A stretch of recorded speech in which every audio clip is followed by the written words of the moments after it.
नमस्कार दोस्तों, स्वागत है आपका सोच की दुनिया चैनल में। आज हम इस वीडियो में सुनेंगे रंभा एकादशी की व्रत कथा, जो कि 17 अक्टूबर 2025 को है। कार्तिक मास की शुक्ल पक्ष की एकादशी को रंभा एकादशी या रमा एकादशी कहा जाता है। यह व्रत अत्यंत पुण्यदायी माना गया है। जो भक्त इस दिन व्रत करता है उसे जीवन में सुख, सौभाग्य, समृद्धि और अंत में भगवान विष्णु का आशीर्वाद प्राप्त होता है। तो चलिए कथा को शुरू करती हूँ। बहुत समय पहले स्वर्गलोक में एक अत्यंत सुंदर उपवन नंदनवन था। वहाँ अप्सराएं, गंधर्व और अन्य स्वर्गवासियों का निवास था।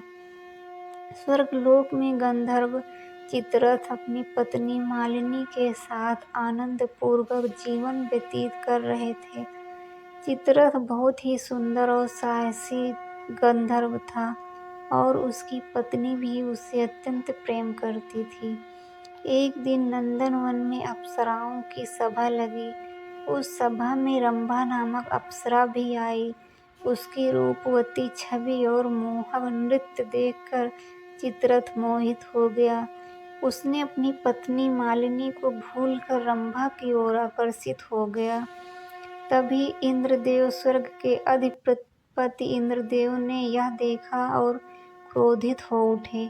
उन्होंने चित्ररथ को श्राप दिया, हे चित्ररथ, तुमने अपनी पत्नी के प्रति विश्वासघात किया। अब तुम्हें पृथ्वी लोक में जन्म लेना होगा। यहाँ तुम्हें सुख और वैभव नहीं मिलेगा। जो पुण्य तुमने अर्जित किया है वह भी क्षीण हो जाएगा। श्रापित होकर चित्ररथ पृथ्वी लोक में जन्म लिया। वह अत्यंत दुखी हो गया। न धन था, न मित्र, न सुख। वह जीवन में निरंतर दुख का सामना कर रहा था। तभी एक दिन चित्ररथ की भेंट एक महात्मा से हुई। महात्मा ने उसे देखा और बोले, हे भक्त, यदि तुम कार्तिक मास के शुक्ल पक्ष की रंभा एकादशी का व्रत श्रद्धा पूर्वक करोगे तो तुम्हारे सभी पाप नष्ट हो जाएंगे और तुम्हें फिर से स्वर्गलोक प्राप्त होगा।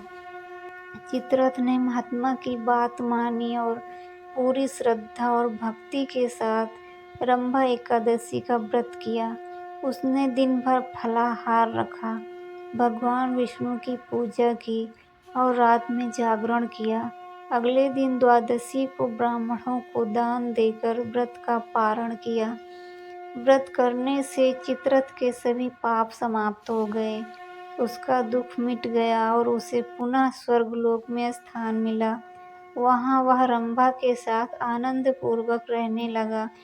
महर्षि वशिष्ठ कहते हैं, जो भक्त श्रद्धा और भक्ति के साथ रंभा एकादशी का व्रत करता है उसे सौभाग्य, धन, समृद्धि और भगवान विष्णु की विशेष कृपा प्राप्त होती है।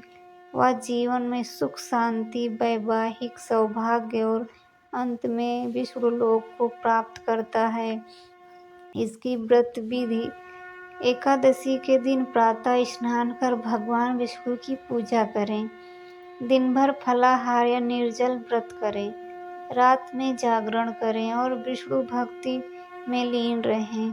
द्वादशी को ब्राह्मणों को दान देकर व्रत का पारण करें।